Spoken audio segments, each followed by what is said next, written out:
We all want a business like Netflix or Amazon Prime. Businesses where once a customer engages with them, it becomes automatic and a part of their lifestyle from then on. But how do you build that forever transaction? I'm Robbie Kelman Baxter, and I have been studying subscription and membership models for nearly 20 years. In this podcast, my guests and I share the secrets and strategies of the membership economy.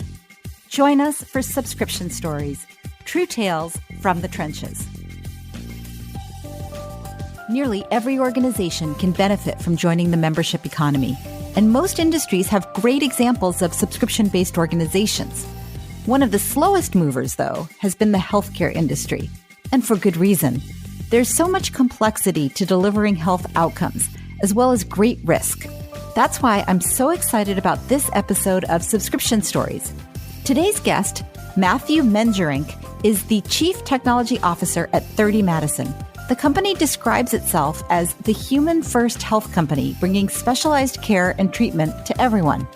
One by one, they are tackling some of the most challenging chronic health issues, like allergies, migraines, and hair loss, through forever transactions with the people they serve. By using a combination of digital and real-world services, they're hoping to democratize healthcare. In this conversation, Matthew and I talk about 30 Madison's uniquely scalable approach to healthcare, the challenges of balancing personalization with systems and protocols, and what subscriptions might mean for the future of medicine. Welcome to the show, Matthew. Matthew, welcome to the show. Thank you so much for having me. So let's start with the mission of 30 Madison. Can you share a little bit about how 30 Madison came to be and what you're trying to accomplish for your members? Absolutely. Around 60% of all Americans have a chronic condition, which these are affecting then, tens of millions of Americans on a daily basis. And of the $2.2 trillion that the U.S. spends healthcare every year, 75% of that is spent on chronic conditions. So this is an enormous opportunity. And if you look of those, the 60%, 40% have two or more chronic conditions. What are chronic conditions? What might be somebody who's a migraine sufferer, somebody who might have hair loss, gastrointestinal. There are Crohn's disease, cardiovascular, musculoskeletal conditions where people injure a joint and for the rest of their lives suffer immobility. The list goes on and on. There's over 350 chronic conditions that are indexed, and then there's variations within each one of those. I would guess most of the people listening, many of them might have one or have a loved one who has one of those chronic conditions. Absolutely, they do. I mean, the probabilities are overwhelming for it. Yeah. So what is 30 Madison doing with regard to those chronic conditions that seem to affect so many people? So we envision a future where every American who copes with a chronic condition, and eventually everyone in the world, can access highly affordable, high quality care based in science that can improve their lives. And it's what kind of drives us to expand our specialty level care to the people who need it. Yeah, it's really interesting to me as somebody that looks at subscription models and thinks about missions and, what I call a forever promise that organizations make to their customers, to their members or their subscribers. When it comes to forever promises that an organization can make, promise of better health, a promise of access to health is really one of the most meaningful and also in almost all cases is an ongoing promise. It really is. And one of the challenges of the promise is the commitment to stay current to the science and the ever-changing backdrop of health. As you think about the changes in medicine, and the advancement is that we start to accelerate those like technology has accelerated over the last 10 years. We have every expectation that we will have a year by year iteration of those promises. Yeah, it's really interesting to think about. One of the things that I have noticed with industries that are being reinvented, and I think healthcare is a really good example of this, is, traditional healthcare organizations probably would say they have the same mission that 30 Madison has, which is, to provide access, to ongoing treatment and healthcare to give people the best quality of life. But somewhere along the way, they stopped innovating or they slowed down on their innovation or they moved, as I believe, into a model where they're more focused on fixing things that are broken than they are about continually improving your quality of life and the number of, I always think about it as the number of happy minutes that a person can enjoy in their life. And I appreciate what you said about, this continuous improvement in the way you're delivering. And also the point that you made, which I want to kind of dig into a little bit about regulatory issues. I mean, until recently, some of the best ways of helping people enjoy greater health weren't available 2 years ago. So you guys are really in kind of the Wild West, trying to figure this out, what's allowed, what's the best process. There aren't any playbooks to follow. Yeah, if we look at the prescriptive process of medicine, there's a great history there, there's great momentum.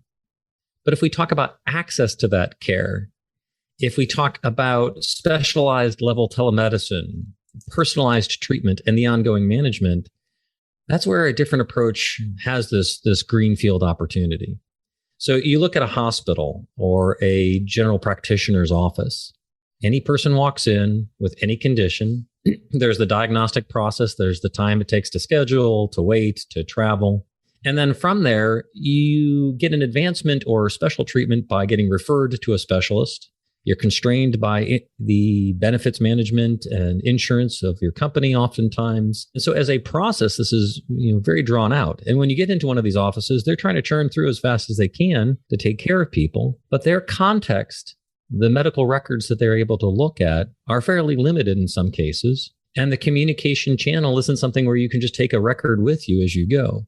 So the opportunity we have now as the government has opened this up, it allows people to schedule things asynchronously. It allows us to take the medical record to a specialist without all of these different layers. And then the personalization is much easier because as we have events that are triggering, we're using technology on our side to determine when should somebody see a specialist or somebody should reach out. A perfect example is somebody with a migraine. We have a condition tracker, which allows our patients to say, hey, I've had a migraine today. Here's how long it lasted. Here was a level of intensity. And that data then feeds as a trigger or a prompt to our models that allow us to say how severe and should we reach out. Can we determine on behalf of the patient that it's time to change medicines? In a traditional context, it's all push. It's the patient reaching out when they think they've gone too far, when the pain is too high. We're turning it around now, and it is now doctors reaching out. It's a doctor scheduling with you on your time instead of vice versa. And that is just, I think, a very different model than what we've seen in the past. Yeah, it's really interesting. So if I'm a patient of Cove or member of Cove for migraines, I come in, I have access to an app. I have access also to real doctors. So it's sort of a blended model. That's absolutely correct. It's the benefit. It's the combination of digital, therapeutic, and human. And so it's the best of both worlds instead of the worst. The scale, the things that make things more efficient is the technology. The things that allow us to catch something that a human might miss. I mean, humans are a little sloppy from time to time with the best of intentions. We know that accidents happen. But analytical contexts, computers aren't flawless because they're not flawless by design. But operationally, they don't miss things. And so if you are looking at medication interaction, if you're looking at keywords like, say, pregnancy, there are certain migraine medication that you cannot use while pregnant. You don't want to miss that word. And having a computer there to augment, to look at the context of the patient and summarize that concisely, then turns into the judgment of a human that's better informed. And again, is proactively reaching out to the patient to say, now might be a time to change medicine, or the medicine you have has negative interactions with other medicines or other conditions you're suffering. That to me is the perfect blend of tech and people. Yeah. Now you're the chief technologist at 30 Madison. So your job is to help figure out what kinds of technology can be used to provide that kind of ongoing monitoring, recommendation, and care in conjunction with medical professionals. You haven't always worked in that space. You've always been a technologist and you've worked at some of the most innovative technology companies in the world. How is it different working in healthcare, working hand in hand with physicians and medical professionals? If there's a commonality to the places I've worked, it has been this tech-centric company, but also very complex ecosystems. And generally, they're multi-party. So For example, at YouTube, we'd have creators, we have viewers, we have the corporations, the advertisers, the agencies, the labels, things along those lines. And there's this really beautiful mix, and you work to reduce that complexity. If we think about Uber, transportation, cars, different compliance of different cities, airports, there's complexity there. In each of those scenarios, there's a very general experience. And convenience is on the line. I mean, I would argue that Uber, you have safety, but if you can't play your playlist for music at YouTube, it's disappointing for sure. But it's not life and death. It's not life and death. So 30 Madison raises the stakes completely. And the complexity can be on a city level. On a city level, you can get into different compliance aspects of medicine. Different age groups, different medical programs, the insured, the uninsured, the pharmacy benefits management versus the insurer, and who's covering what and how much. The complexity is overwhelming. I've never met a person who I've said, hey, is health insurance easy for you? And have them go, oh, yes, that's a piece of cake and I love it. And so you have the difficulty there. You have the ability to have physicians in their licensing and the constraints there. There's HIPAA compliance that you have to deal with. So it is an overwhelmingly large amount of details. And when you want to just do something easily, may or may not, is a much more complex question within 30 Madison. So it is beyond just serving the patient directly. So what we try to do in the excitement of this from a technical perspective is to create the safe rails so that an engineer and a product person, when they're thinking about delivering the best, most bespoke care and treatment without advertisement, without distraction, just that loving relationship between the clinician and the patient, doing so in a way that we can think generally and that the rest of the system takes care of the compliant constraints, that the right questions are asked, that if it's synchronous care, that is a format that's used, but that the underlying principles of science, of health, and the individual background is immediately in that moment. And that is tremendously exciting. That's just beyond anything that I have seen before, trying to do at scale with hundreds of millions of people as an opportunity. Yeah, it's very complicated. I love that you're saying it's exciting. It seems daunting to me to make all of those things work together. And I know from a tech perspective, you're using machine learning and CBT and digital content feedback loops. Is it the same tools that you've used in other roles or applied differently and with more constraints and more challenges? Or are there new tools, new approaches that you need to use in this context of healthcare? The underlying algorithms. So if you take machine learning, there are platforms that deliver the framework, and we can borrow against those frameworks. But I'm sure you've heard that machine learning is racist and machine learning is aggressive, that these are different things that are heard. And I don't know that we should ascribe those types of terms to computers. But what is implicit is that machine learning extraordinarily quickly targets metrics and delivers something very efficiently faster than people. And we will take what we perceive as an aggressive path towards it. And if there's any bias in a system, machine learning mines that bias and expands it very quickly. And again, if there's a racial inequality or racist perspective that is in the designer that has a bias in a system, like benefits a wealthy person versus an unwealthy, and you could get into inner city and suburban disparity.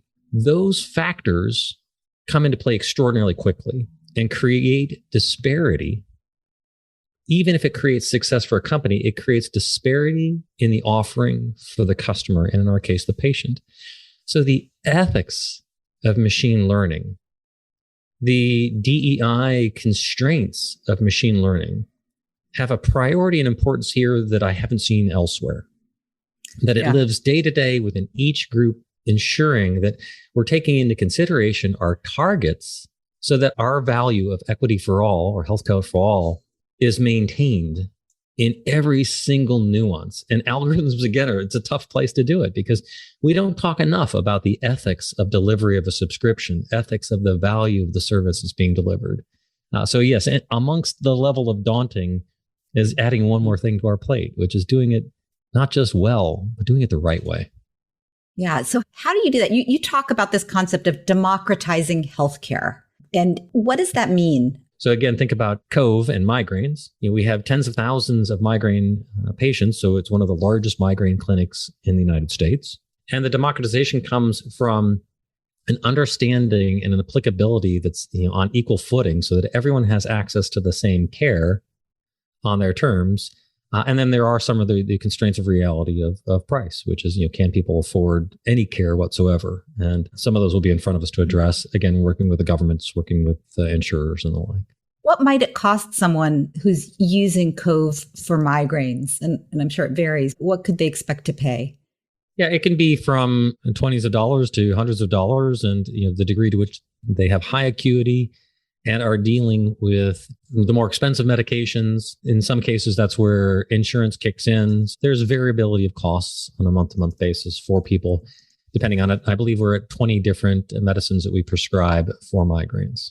However, there are some things that we can do, like some migraine sufferers aren't aware of how to help themselves. Even with knowledge, you can reduce the impact for people who can't pay at all. So understanding which essential oils have positive benefit for people, how to use cold and hot compressions, how to use the dark as a tool, and face masks.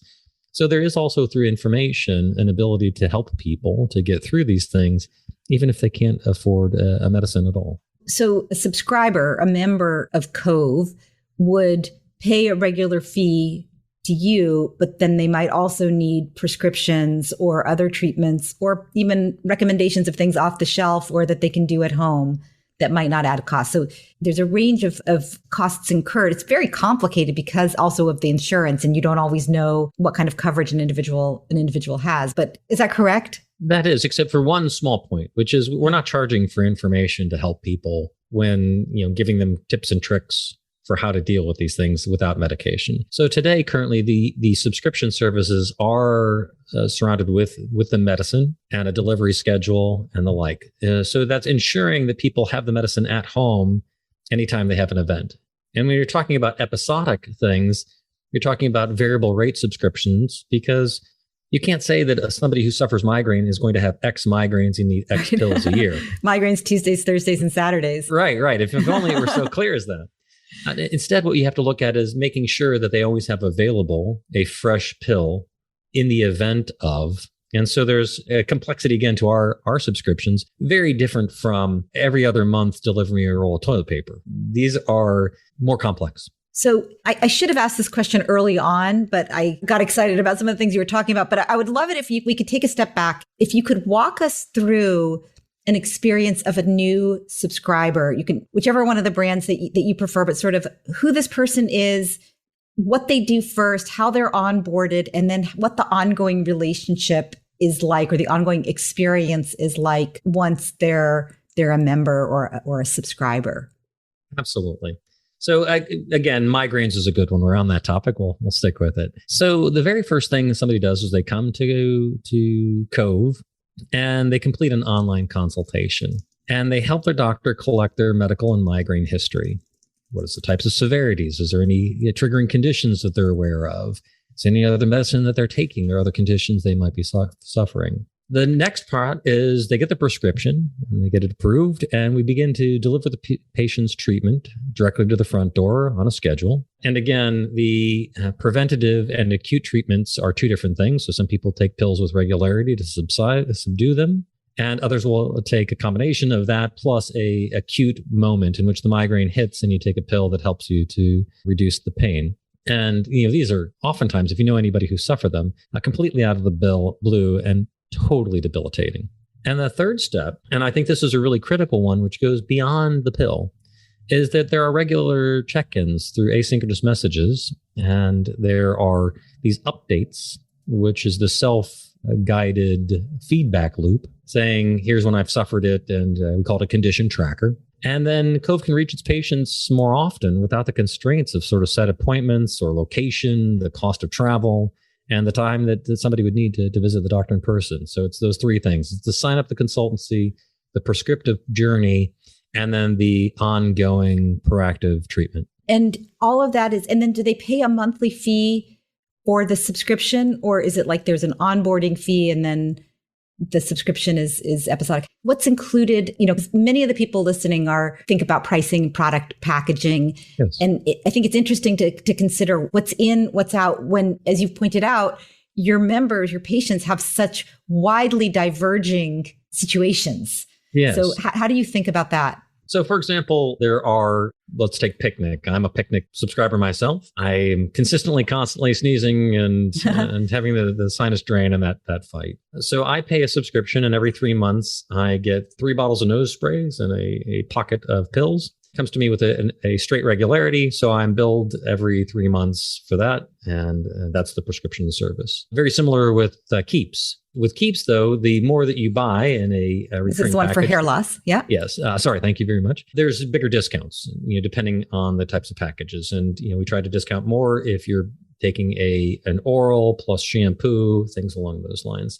So economies of scale, we try to pass on to our customers. When it comes to something like migraines, that is you're paying for the prescription, and there's a subscription for the cost for the things you're taking with regularity. And then there's variable additional costs, which are for the ones that are for an episode. Mm-hmm. What we're not doing as of yet, though we've talked about it and are exploring it, is a more Prime-like model, which says, hey, you pay X dollars and that's all you can eat, pill processing or some such like that. That is something that we're looking at as we scale. Yeah, there's some definitely, when you're talking and I'm thinking about models in my own head, there's a model that says, these things are included. And if you want more, if you need more, because everybody's needs are different, you pay for add-ons, which provides great flexibility, but also requires a lot of thinking and understanding what the pricing model is and what's right for me. There's another model, which is, the all you can eat model, which you mentioned. And then there's another model, which is I think of it as the Costco model, which is you pay a fee for access to everything, and then you buy what you want. And so It's interesting to kind of see where you've landed and what you're thinking about, and also thinking about, all of these different conditions. Well, as you said, they have many attributes in common. Lots of people suffer from them. They are ongoing. They are often, sadly, forever, but they're different. Migraines are episodic. Hair loss is more constant. Allergies are probably somewhere in the middle. So a subscription is a tool. But for example, we're opening up our first surgical center this year to do hair transplants. And so as we get higher and higher acuity, as we get more synchronous care, some of these things will go outside of a subscription model. Yeah. And our intent across the board is to try to create better and better economics for people. And there's a beautiful phrase, which is do well by doing good. We have every conviction, if we can lower the cost of healthcare as much as we can within the background of insurance and PBMs and market, we're doing the right thing. And that we need to make enough money, but we don't have to make too much money on a per patient basis. Solving a problem like this and making it feel simple and straightforward to the consumer requires a lot of complexity on the back end. That's what I'm hearing, is making it look easy. Yes. There's a lot going on I imagine with certainly with other teams as well, but with your team on the technology side, the product, pricing, packaging teams, thinking about that, thinking about care, treatment, high touch, ethics. If somebody stops paying for their streaming services, you don't necessarily have an ethical responsibility to let them, continue to watch the show that they love, although they may feel that way. Whereas, if somebody's counting on you for their health or their life, you really have a different set of ongoing obligations. So spot on. And the magic occurs when you have transparency, when you have this equitability, and you have a desire to just help people.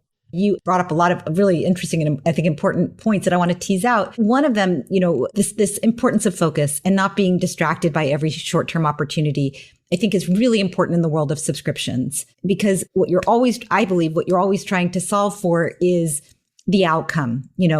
You have an ongoing problem that you want me to solve or an ongoing goal you want me to help you achieve.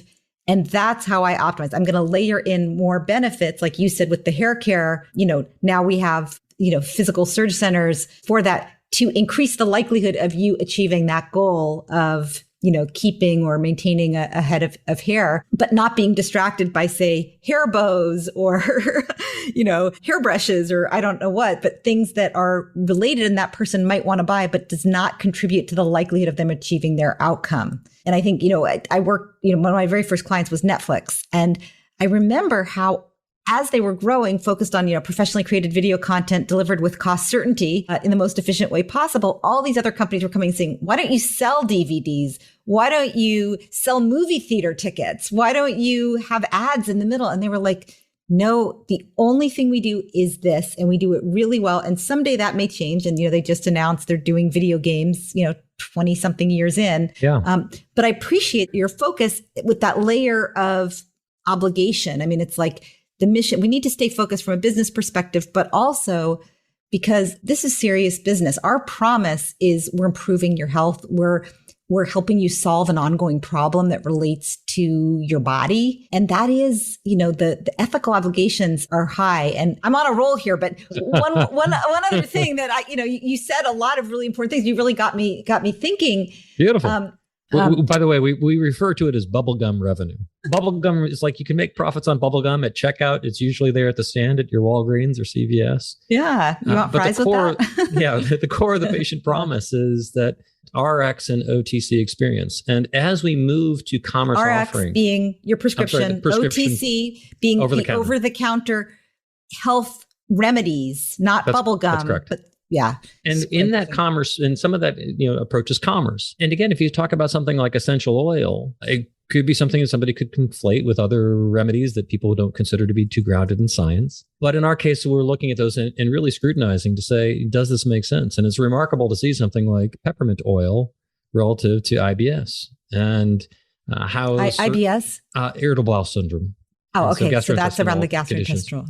Yeah, that can be a treatment that will subside some of the pains. And so when we do offer commerce things or like face masks for people who are migraine sufferers, it is within that context of making sure that, though it's commerce, it's the commerce that does matter and that we have grounded scientific reason to believe that it's worth offering to people. Yeah. One thing that's different from selling bubblegum at the checkout counter in the pharmacy, when you have a subscription, is there's this ongoing relationship of trust.